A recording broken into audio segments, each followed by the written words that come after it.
Yes, you are obviously applying the evidence as you determine what the evidence is, and you are making kind of a legal determination about whether or not this is compliant with the ordinance. To me, there are two primary decisions you need to make.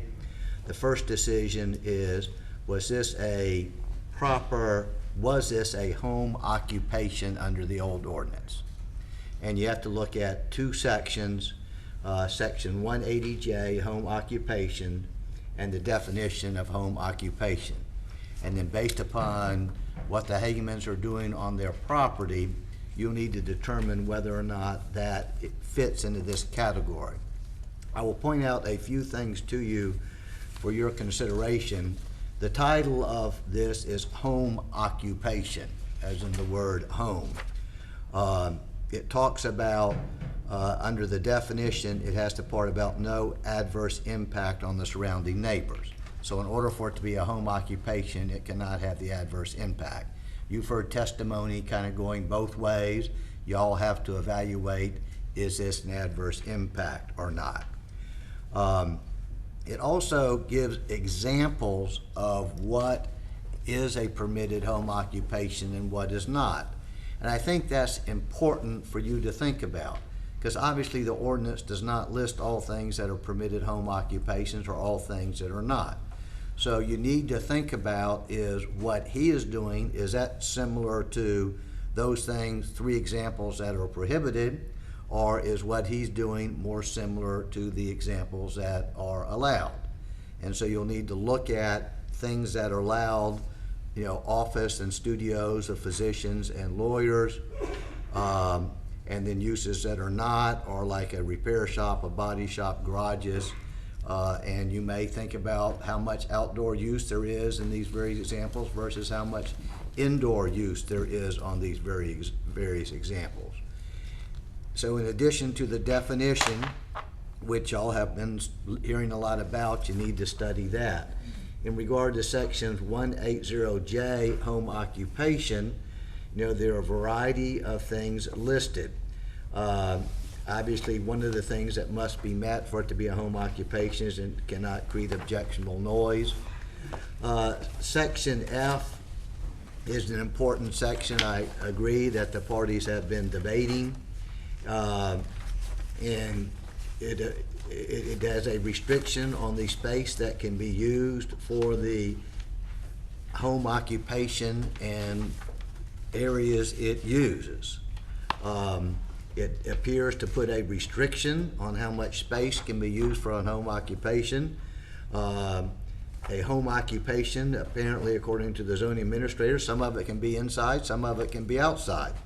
But this appears to put, y'all have to make a judgment. Does this create a restriction on the use, whether it's inside or outside? You have to look at the language and determine what that means, and that's within your authority to decide. And the practical implications, if, according to Mr. Hageman's argument, you can use whatever that is, 1,000 square feet or 25% inside, but apparently you can use your entire outside by their argument for a home occupation. So if your home occupation is one of these things that might be allowed, a woodworking activity, that could be a home occupation, it could not be. Their argument could be he could use his entire backyard with all sorts of things, and also 25% indoors.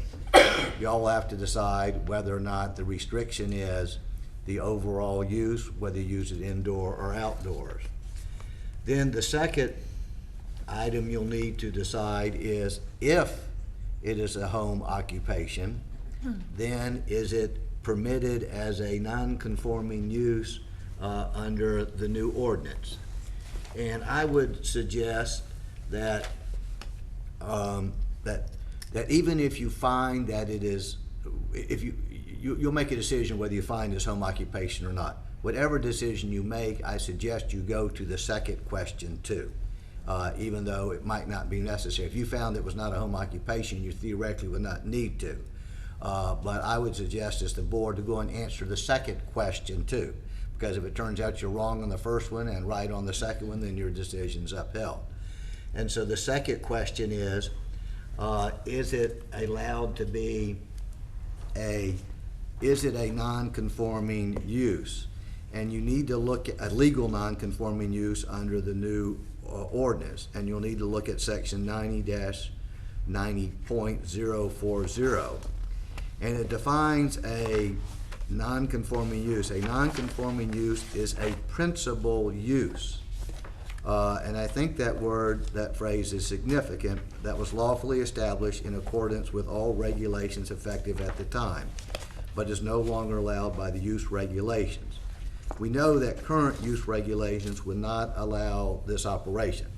But the fact that it's not currently allowed in the ordinance is irrelevant as to whether it's a home occupation. But the way this language is written, the ordinances are not required to allow non-conforming uses to go forward. It's an option that ordinances put in, and most ordinances do allow that just for kind of public policy reasons. So there's no right to have a non-conforming use. It's only granted by what's in the ordinance. And this non-conforming use has the phrase principal use, that it is allowing principal uses that are non-conforming to be legally non-conforming use. You need to determine whether or not that would apply to something like a home occupation, which is not the principal use of this property, whether principal use should be defined more broadly to include things like home occupation or something else that's a use on a property, or whether it should be more narrowly defined to the true principal use of a particular property. So you would need to make a decision based upon your interpretation of that section of non-conforming use, in addition to applying the fact evidence that you've heard. And so, and your authority is you can reverse the zoning administrator, you can affirm the zoning administrator, you can decide the case based upon the evidence you've heard and not the reason the zoning administrator decided what he decided. You decide what goes forward in connection with his operation based upon the evidence you've heard the last 2 days. Hopefully that'll be a little helpful for you in guidance in making your decision of interpretation and applying the evidence. Thank you, sir. Okay, board, let's go to question 1. Reviewing the land use ordinance, which if you do not have the old land use ordinance, I believe it's under tab B of the county's exhibit. First page does detail what a home occupation is there. We talked about, we've seen this quite a bit, where the examples are listed. And then on the next page we see 180J home occupations and the list of things that it must comply with. Board, you may speak whatever you want to speak with regard to that this time. From the testimony that I've heard and regarding all the information we've got, I interpret this as an illegal, non-conforming business. Okay, regarding the home occupation question, the following is a non-exhaustive list of examples of enterprises that may be home occupations if they meet the foregoing definition criteria. The office or studio of a physician, dentist, artist, musician, lawyer, architect, engineer, teacher, or similar professional, workshops, greenhouses, or kilns, dressmaking or hairdressing studios. Uses such as automobile repair shops, body shops, and garages shall not be regarded as home occupations. Where do you all believe that boarding animals falls within those? Well, the first set with teachers, lawyers, doctors, I mean, those are all quiet in-home occupations that pretty much are sight unseen inside 4 walls. What's the chief complaint with having an auto body shop or service of that nature? I mean, those aren't going to work inside the home. But, I mean, I see that as the chief complaint. Does it provide exterior noise for anybody in the neighborhood. In your opinion, you feel like it falls more closer to a repair shop, body shop, garage as opposed to the other list? That's my feeling on my interpretation on that, yes. Based on your belief that more activity takes place outside the home. It's kind of a mix on that one. I mean, half of it does occur in the home, but there is exterior influence to the neighbors as well. Right. To me, it's like a daycare, like there's client interaction on the interior, but also it gets introduced to the exterior of the yard just by way of what it is. So to me, it's kinda like a daycare. So you're gonna get noise, you're gonna get exposure to the neighbors in that regard. Well, my thinking on it would be also that in order to be a physician, dentist, artist, all these things, generally speaking, those are activities that do not require you to go outside. Exactly. With a dog kennel or boarding facility, the animals are going to have to go outside. The use requires outside activity above and beyond just driving up, getting out of the car, going in. Client interaction. Yeah, outside of the Yes. facility. So it's not just happening inside four walls, it's happening outside as well. Not that some of this other stuff could potentially do that, I just don't see it happening as much. I mean, obviously, you have to drive up to a business and get out of your car and go in, but, so there's gonna be some perhaps going on, but this use specifically requires, in my opinion, animals to go outside, so they're going to be out on the lot as well. Okay, let's move to 180J. Specifically, I think we all agree that A, B, C, and D are not an issue. And I don't believe G is as well, but E and F are the two that have been brought up. The use may not create objectionable noise, fumes, odor, dust, or electrical interference. We have evidence, you know, and we have some people who have testified that it is objectionable. I don't know how I can tell them that they're wrong. In their opinion, they find it objectionable. We also have people testifying that says it wasn't objectionable to them. So, and as far as F, that's a big question that we clearly have been through. The 791 square feet, maximum 1,000, whatever the case may be, but based on the square footage of the house, 791 square feet. Mr. Hageman testified that they use the sunroom as the primary, but he also said the animals go wherever. When they sleep in the bedroom, they go to the kitchen, they go, I mean, so I don't even know that it's necessary to even consider the outside being used. I think. I don't think we even should, because that was vague but according to the testimony we heard from Mr. Hageman last month, I figured it up here, it was 825 square foot downstairs, plus he estimated the bathroom at 50 square feet, that the dogs were sometime bathed. That brought it up to 975.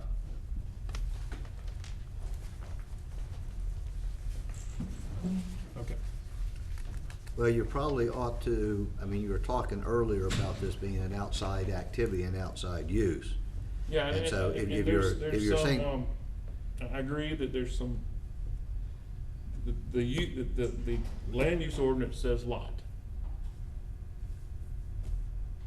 In the definition of use, it says lot. Now, when we specifically talk about home occupation, it don't say lot, but home occupation is a use. So to me, lot would be included. So, yeah. So that's fine, so you're measuring where the use is of the entire But my dog point is, kennel I operation. feel like we're probably already hitting the threshold inside the house without even talking about the outside. But But in my remember, opinion, the business is being conducted outside as well. well, I Right. think if you reach that conclusion, you ought to add it to your Yeah, and decision-making I'm fine process. with it. If you don't, then don't. Well, I believe it is. Okay. My opinion, I don't know where the board stands. I agree that it's inside and out.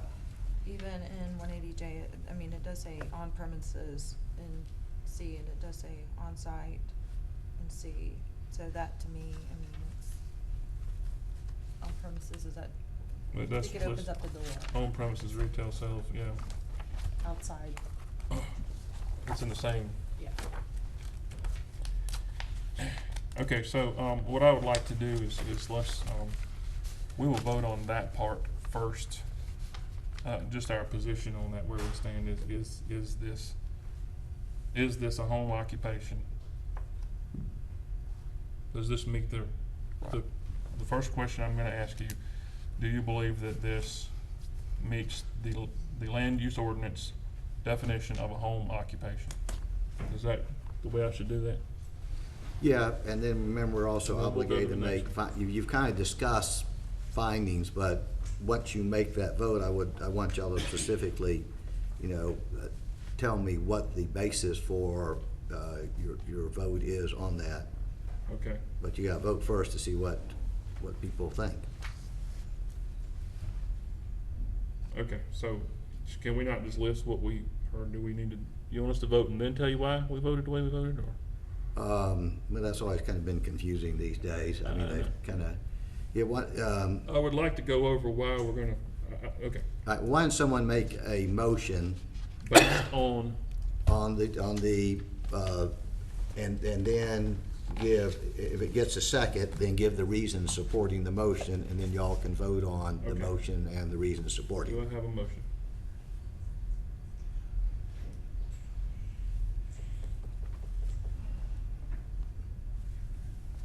Do I have a motion regarding, Whether this is a Whether this home is a home occupation occupation. under the land LOU.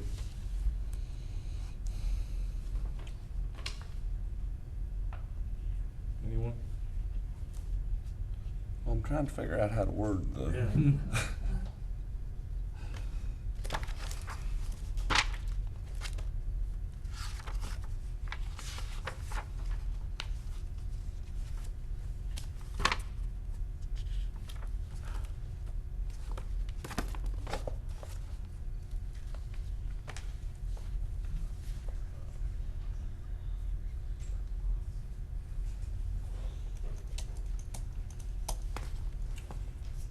Question one, is this a home occupation?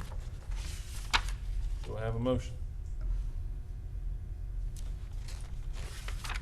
Well, someone needs to make a motion that it is a home occupation, or someone needs to make a motion if they believe it is not a home occupation. And then if there's a second, then y'all as a group list whatever reason support it, and then you vote it up or down.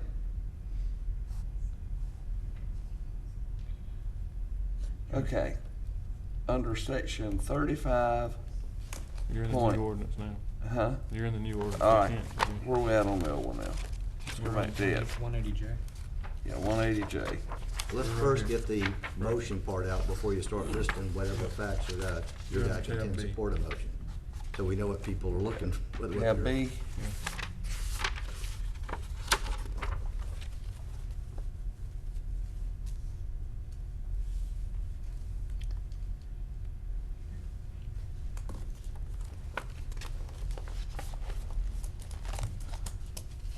okay.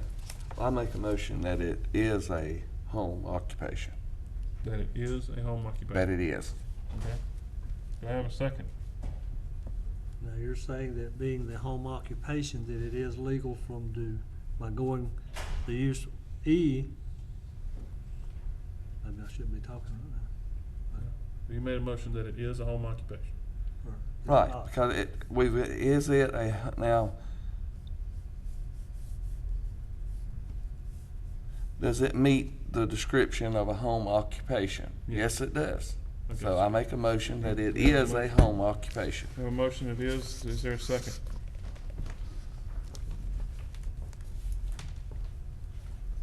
You guys are quiet tonight, do we have a second? Okay, do we have any other motions? Make a motion, it is not a home occupation because of section E and F. Okay, well, you make the motion that it is not, do we have a second that it is not? I will second.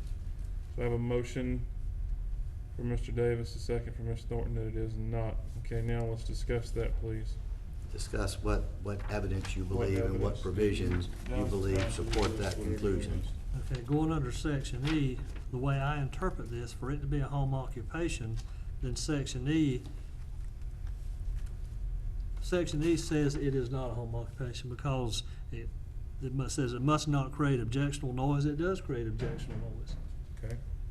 Okay, So that basically says it's not a home occupation. Am I correct in what I'm saying? That's how I'm reading it too. Well, That's why- you, And then it based on says, testimony, based on testimony, Yes, and sir. then based on the testimony we've heard, it says not more than 25% of the total gross floor area. So there is more than 25% of it being used. okay, So that's what I'm basing that on, okay. according to testimony and according to our figures that we've come up with.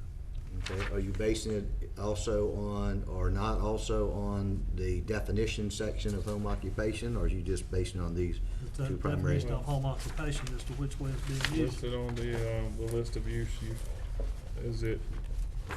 you feel it does not fall in the category of occupations that meet, That's correct. okay. Yes, sir.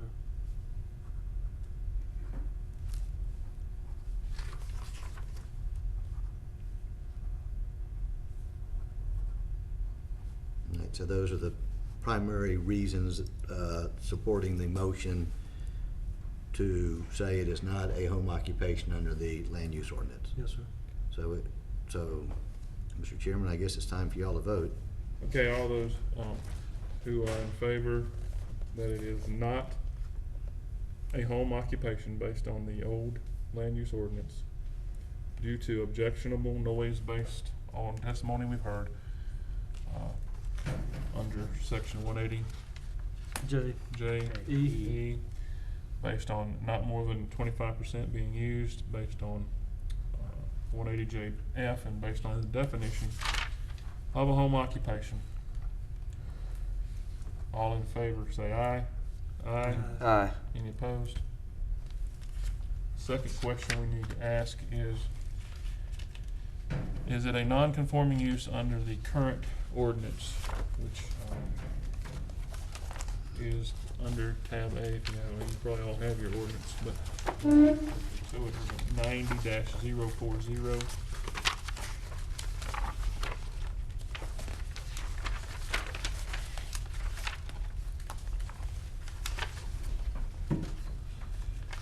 And I just want to clarify something. I was saying my motion backwards. You were saying it the right way. You're fine, I understand. 90-040 non-conforming uses. A non-conforming use is a principal use that was lawfully established in accordance with all a principal use. That's the question I believe that that we have to ask. Is this a principal use? This is a home. In my opinion, the principal use of this property is a private home, not a business, not a home occupation. What's the board's thoughts on this?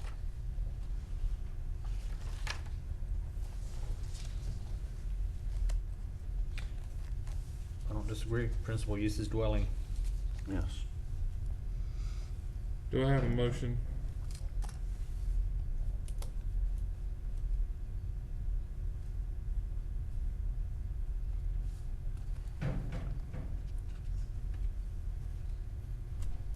I guess No, I thought based on, somebody was gonna if you did, I think in the motion would be someone based on the definition of a non-conforming use, being a principal use. This principal use of this property is a dwelling, in this board's opinion, is that? And so therefore, it cannot be a Therefore, legally cannot be. non-conforming use. That's, yeah. And also because of your prior decision about it not being a legal use prior to this ordinance. Can I get a Two motion? reasons No. why it would not be a non-conforming use, it sounds like you're That's saying. right. Mr. Davis makes a motion, is there a second? A second. Ms. Roberts seconds. All in favor say aye. Aye. Opposed. Now the final, I think we need to take a final vote here, whether to affirm or reverse the decision of the zoning administrator. I have a motion. Make a motion, we affirm the zoning administrator's decision. Is there a second? I'll second it. All those in favor say aye. Aye. Any opposed? Do I have a motion to adjourn? I make a motion to adjourn. Is there a second? Second. All in favor say aye. Aye. Opposed?